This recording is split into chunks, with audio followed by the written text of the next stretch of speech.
మనిషి అనుకుంటాడు తన మాటలతో తాను గెలుస్తానని, కానీ కృష్ణుడు చెబుతున్నాడు నిజమైన గెలుపు నిశ్శబ్దంలోనే దాగి ఉంది అని. కృష్ణుడు అన్నాడు సర్గాణామాదిరంతశ్చ మధ్యం చైవాహ మార్జున అంటూ.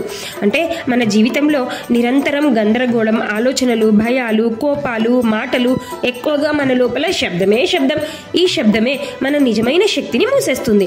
కృష్ణుడు అన్నాడు ప్రతి శబ్దానికి పునాది నిశ్శబ్దమే, మాటలు మెరుపులు మాత్రమే, కానీ వాటి వెనుక దాగి ఉన్న శక్తి మౌనం.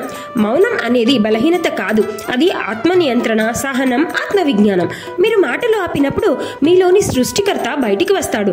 సమస్యలకు సమాధానాలు వినిపిస్తాయి, భయాలు కరిగిపోతాయి, మీ కలలకు దారి కనిపిస్తుంది. నిశ్శబ్దంలో మీ హృదయ స్వరం విని చూడండి, అదే మీ గురువు, మీ సృజనాత్మకత మేల్కొల్పు. మీరు చెప్పే ఒక్క మాట మౌనం నుంచి వస్తే 100 మాటల కన్నా అది శక్తివంతంగా మారుతుంది. గుర్తుంచుకోండి, మౌనం అంటే మాటలు లేకపోవడం కాదు, మీలోని శక్తిని మేల్కొల్పే సాధన. ఈ రోజు నుంచి కనీసం ఒక్క 10 నిమిషాలు మౌనంగా ఉండి చూడండి.